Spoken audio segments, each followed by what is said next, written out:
This is a Jmix exclusive.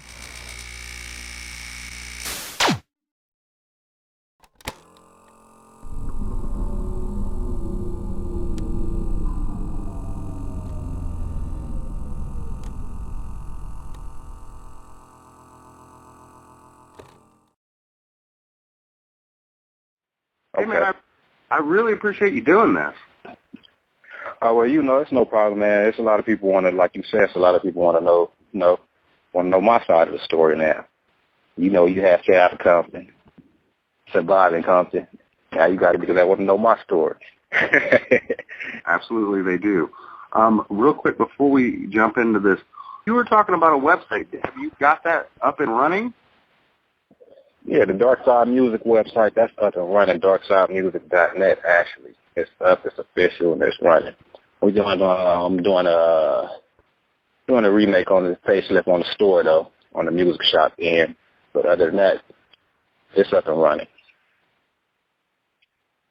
No doubt, and I'll be sure to plug that through the whole thing. I wanted to make sure that, do you want to go ahead and get the plugs out of the way? You want to plug your social media for those out there listening? Well, actually, yeah, y'all can go check me out on Twitter at YGD Top Dog, 1P, 2 G's. Yeah, you can go check me out at darksidemusic.net. Actually, darksidemusic.net is going to outlet you to everywhere I'm at anyway. You know what I mean? Everything I operate, just go to darksidemusic.net. You'll see the little the icons to the other social sites and with them. That's what's up, man. All right, I'll get into it. Who inspired you musically? Hold on, like that.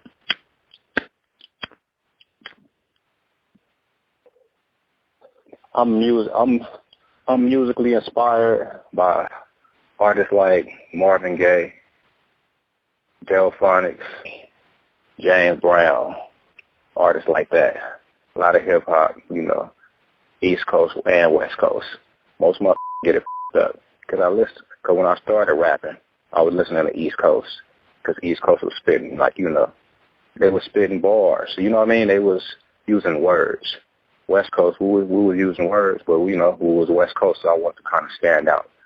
But I'm inspired by a lot of music: Biggie, Tupac, Snoop, Corrupt, Dash, a lot of artists, man. It's hard I can't even name everybody in this interview if I wanted to. At what age did you realize that you had a knack for writing rhymes? Well, I wouldn't say at what age. I would say at what point. It was at the point, I was around 16, though. And I was just like, me and my buddies, we'd go to his house, and, that's when I was just sneaking out, smoking joints and shit. And, I'll be at his house off, and we'd be freestyling to all these beats and shit, Helter Skelter, Method Man, Biggie Smalls, all kind of shit. We'd be freestyling to anything he put on, because he had a lot of, Ras Cass. He had, like, off-the-wall type shit, you know what I'm saying? So we'd be in there just getting down to that type of shit, you know what I'm saying? And that shit went to me saying, you know what, this shit is kind of fun. Plus, it's art anyway, It's me being creative with words. How can I tell a story with words? How can I do this? And that's what kind of got me into it. That's what keep most artists into it, telling the story and who can tell the story the best. You feel me? Who got swag with a story? That's what we all, that's what we all strive for. Who gonna bite the story that they listening to? So that's what it's pretty much about. So I got into it like that. And I was around the age of 16, and that was a group Dynamic Duo also. That was a group called Dynamic Duo. So that was me and my homeboy T-Mail. So, I just kept it more serious. I was more hungry. He was off. He was tight as shit. But he was just like, it's just something I'm doing. And I'm like, damn, man, it's just something you're doing. But shit, let's make a little group, a little crew or something, So it was me and him. And that was the Dynamic Duo. And I just got more serious. Then I linked up with my homeboy, JG, which is my right-hand man. That's my nigga. You know what I'm saying? JG, what's up? You hear this interview? That's what's up. You know what I'm saying? Me and him got the, putting together. I remember one night we sat at his house, mixed, and did a 60-minute tape of all kind of beats. You know what I'm saying? You know, remember the cassettes, the 60-minute cassettes, right? Yeah, he had the 60-minute cassette tape, front and back, nothing but tracks on it. And we slapped the cassette up into the little recorder. And we going harder. We freestyling all night just to hold 60-minute tracks. You know what I'm saying? We did like about 3 or 4 of them. So yeah, man, and from there, me and JD we stayed at it. Now, did any of those freestyles kind of translate into one of your first rough demos? Well, my first demo was it was called Eastside Thing, and it was me and my boys. That was my first demo. Eastside Thing was it was actually written. How would I say it? It was the Lil Kim track, Big Mama Thing. I had did that track. That's the Eastside Thing, and then I had the me and my boys. It was DJ Too Tough had made that track. You know what I'm talking about? It was the track you heard, but it was kind of like underground. It could sound more kind of gangster underground, you know. Everybody liked gangster, so it was underground. It was gangster.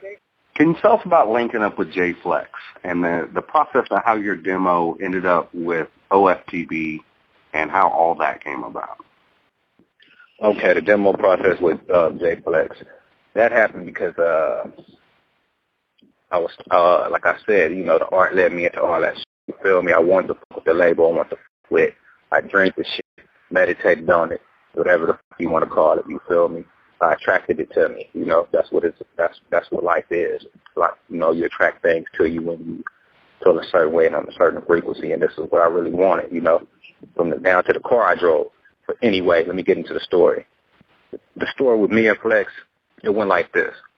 I ran into Ron. Ron was a dude that did a lot of paintings and cut Suge and them hair and edge ups and cut Tupac and them hair. And I seen all these paintings because I used to go for them. And I'm attracted to the artwork, so I'm like, damn, why you got all these pictures of Suge? And like, what is this? Why do you have these pictures? And he said, oh yeah, man, I fuck with them. What we do, I fuck with them. That's what we do. We get down and Suge go crazy stuff, and we do Tupac old bald-headed ass, and he telling me his story. I'm like, damn. So, and at the time I'm already rapping. I'm serious. I'm writing. You feel me? It went from freestyles to writing. So he was like, let me hear something. I'll get it to him. As a matter of fact, j-flexx supposed to come down here right now. He's supposed to come down here in a couple hours. And I go, okay, really? I say, damn. So I missed the first. I missed linking up with Flex that first time. The second time I went to go talk to Ron. Ron just said, I gave Ron a demo. I made a demo. Me and Too Tough made a demo. Got with Too Tough in the hallways in high school. Hey, it's going down. I need you to help me with this fucking demo. You feel me? It's going down. So j-flexx, we put together the song that I was telling you about earlier, So Ron got him, put him in j-flexx hands. I didn't meet j-flexx that time. He got him in j-flexx hands, and j-flexx like, okay, I'm going to see what's up with it. And, he juggled around with it, listened to it. He liked it. He said it was hot. He liked it. And then he said he slid it to OFTB. He slid it to Low. He slid it to my boy Low, my big bro. And I never forget, because Low was he was on his way to go see Suge and all that. And I'm like, all right, yeah, let me know what's up. And and Low had went to go see Suge or whatever. He got the demo, went to go see Suge, and he had my phone number. He was like YG. Yeah. He said, yeah, it's going down. I said, it's going down? He said, yeah. So it was actually handed from Ron to Low, to j-flexx down to Low. You know what I'm saying? The OFTB, So it went from hand to hand, and got a year from the man, and it was on. You feel me? Absolutely. And now, at this point, because it's kind of unclear, Suge Knight was going through some legal problems. Is this before he went back to prison? Suge was in prison at that time. Yeah. Did you ever actually get a face-to-face with Suge? Yeah, I used to always go see Suge. I had pictures and all that, but my my crazy boyfriend had figured out she was fucking with me, and he got to screaming and yelling and ripped up all the pictures. What was your impression of the guy? Is he the big bad scary big bad wolf everybody makes him out to be? Well, I'm gonna put it like this: Suge intimidated a lot of motherfuckers, right? That's because they intimidated, right? Suge like that's just straight up for, you know what I'm saying? If you ain't got nothing to be nervous about it, and you coming to just be straightforward with a be a man and look another man into the eyes, it can't be nothing but respect, and that's what it was. We had some respect. We had a lot of respect for each other. I got a lot of love for Suge. I don't got nothing but the utmost respect for Suge. He took a nigga like me out the hood, put me on, and voila, you feel me? Like Cinderella, the wave with a wand, and it was on. You feel me? Absolutely. What do you say to the people that say that you were signed to death row because you sounded like Snoop? Let's address that. No, I was signed to death row because I attracted what I wanted to me, and most they forget the dream because they get too real. Bills getting away. They had kids. They got jobs. I kept dreaming. You feel me? And it was just God that brought that situation together. You feel me? It wasn't okay. If that's the case, they could have found anybody. They didn't come looking for a guy that just looked like that they think looked like Snoop or sound like Snoop. It was like this was handed to Suge, and it was okay from ORTB. You feel me? From ORTB to Suge, it was like, yeah, let's quit it. You feel me? What more can I say? It wasn't no, hey man, hey, he looked like Snoop and Snoop anyway, and it wasn't no shit like that. He just liked my demo, and he gave me a fucking deal. What the fuck? And to the people that think that think that he signed me because I sound like Snoop or some shit. This is how I sound right now. You feel me? This is how I sound around motherfuckers every day I hang with. You feel me? Like I understand, looking at it from both sides. You feel me? Because that's how I'm not how would I say it? I'm not prejudiced. I look at both sides of the story. You feel me? So I can see if motherfuckers outside looking in like, yeah, man, Suge just did this because of this and that and that and this. But the motherfuckers around me, if it's that was around me watching all this shit happen, me prepping and me doing this shit and taking steps for my goals and my dreams and accomplishments, they're going to be like, man, I've been rapping before that shit even happened. You feel me? Everything happened for a reason. I figure everything happened with circumstance, peoples, and events. You feel me? That's how shit happened. Was Snoop still technically signed to death row at that time? Yeah, Snoop was signed to death row. Snoop was signed. Because everybody was wondering who the f*** was the new guy. You feel me? It's a new guy in the locker room. We haven't seen him yet. Who the f*** is this? You feel me? And the first of them I met was Trady and Daz. When I signed, though, you know what I'm saying? I seen brothers in the streets before and shit, but, I actually signed at the office. I ran into Daz and Trady. And they was real cool. Trady was real cool. He was real solid, 100. Who was running death row at that time? Like the day-to-day operations? Well, around that time, it was like, I don't know who was juggling them. You feel me? They should have let me juggle them. They were doing all that. But I think at the time it was Reggie Wright, Dog Man, and Reggie Wright. It was kind of like more so Reggie Wright, though. What is your opinion of that guy? Did you get along with him? Reggie was cool. He was cool. But it was, you know how it is. It's just like, I f with you to come get my check and I disappear, It wasn't really all that, let me hang out and be your friend and all that shit. He was cool, though. Reggie was cool. He looked out for me. No doubt. Some people say that he ran that label into the ground. that Death Row at the time was horribly mismanaged. To you, is that accurate, or do you think maybe that's people telling tall tales? I would say what ran Death Row to the ground is the feds. You feel me? The motherfuckers. I didn't see nothing like nothing like. How would I say it? I would say it was just more so like a hating on a black company or some shit to me, That would it just seemed like to me. Because with all the legal shit, I don't know how to put it. It's probably just so much shit heard, you know what I'm saying, to where they just like, that. We got to shut shit down. Don't get hurt. This and that and this, whatever the fuck they was thinking, I was straight. I was velvet. I didn't have a problem. I'm from the fucking streets. I grew up in the streets of Compton. You feel me? So this shit is just like, okay, that's with money. At the time, at the offices or when you go to the studio, because we all know that Death Row was a nefarious label. If you worked there, you had a target on you just because of what it was in the 90s. Was it under surveillance? Were you guys being sweated by police at any time, or what was it to that extent?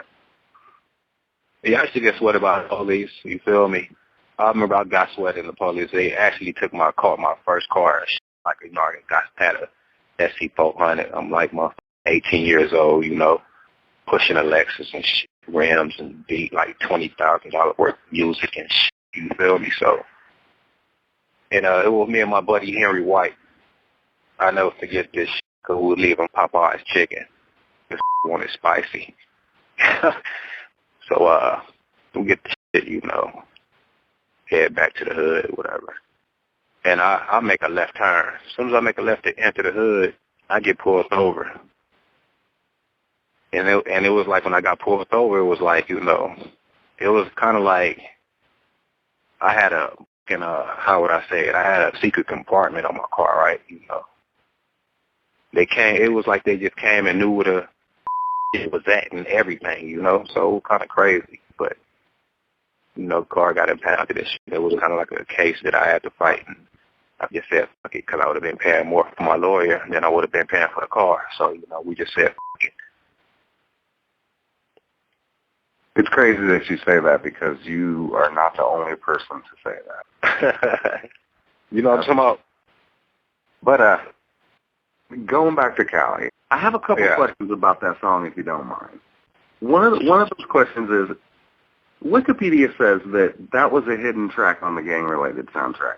Is that true? Because I have that soundtrack and it's not on there. Absolutely, it's true. You have to get the second edition. Yeah, it only came out on the second edition because we dropped the first. They dropped the first gang related. They just sold so many copies.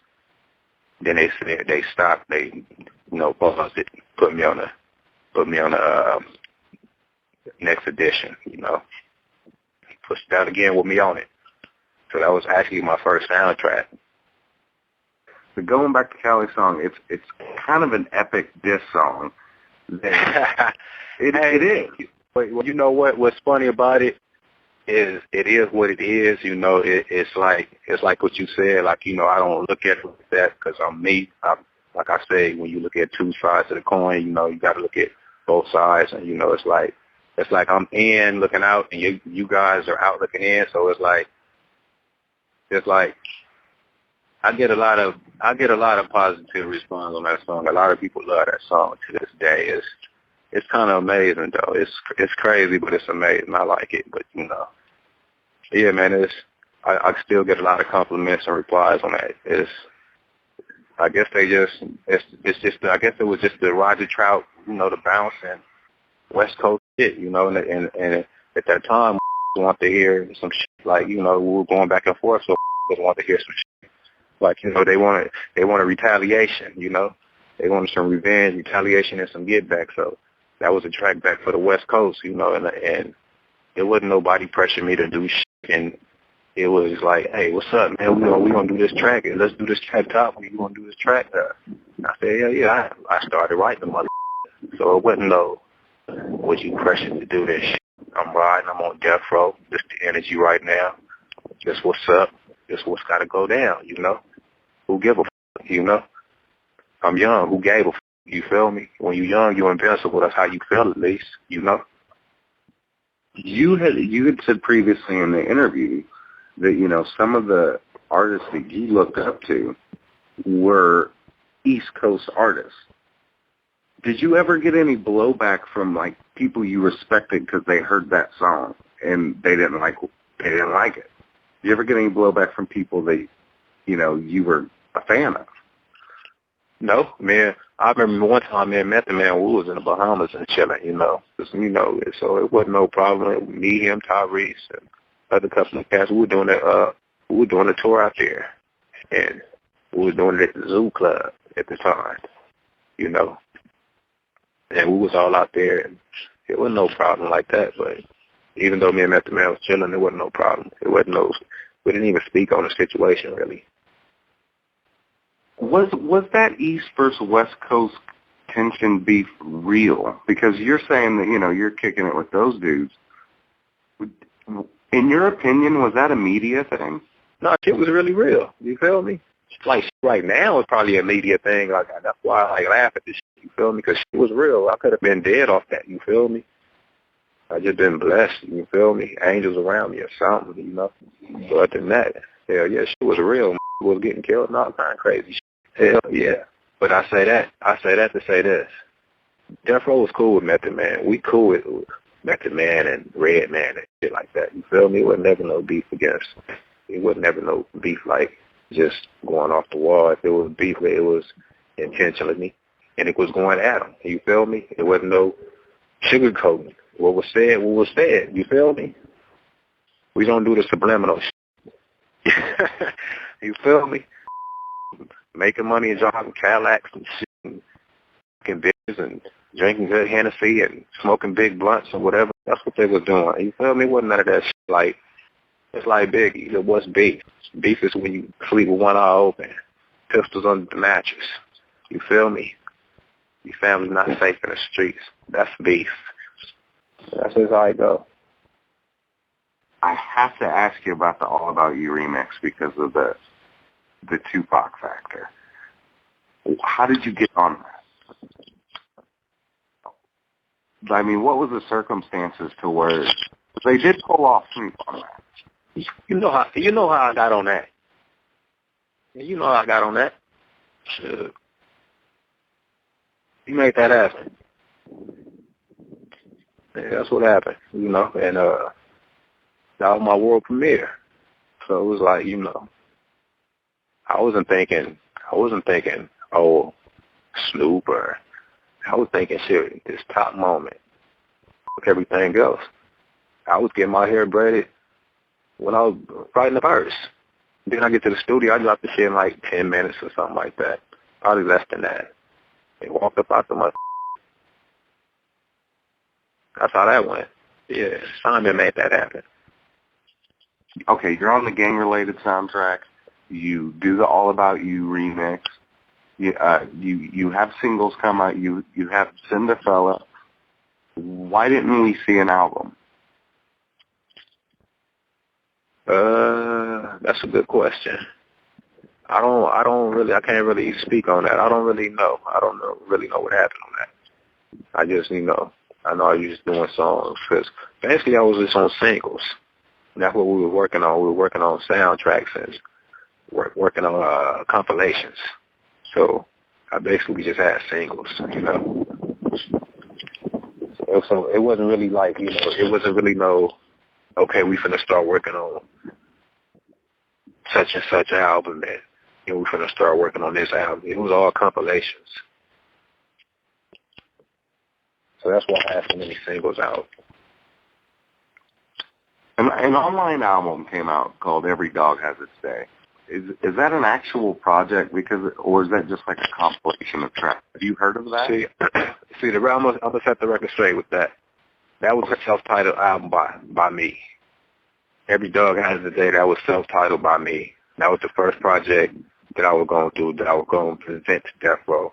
But all the other shit started happening. So it was just an album it was still like in the work. There wasn't no complete album. It was some songs thrown together that I done, and we just never pulled through with it. And then somehow some of the different songs leaked out, and I don't know how the shit even leaked out. And I just want to clear that up, like, that's not the main version of the album. That's not the final cut. But I am going to have an Every Dog Has a Day album, and be looking out for it.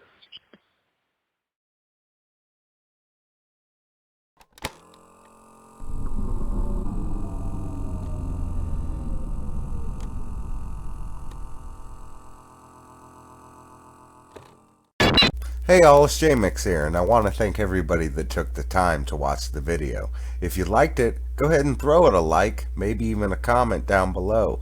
And if you really like my content, check out my Patreon. The link is down below. For $1 a month, you get all the live streams, unedited as soon as they happen, plus interviews in advance and other bonus content. The link is in the description. If not, you guys could always watch one of the videos to the side of me. See you on the next upload. One love, everybody.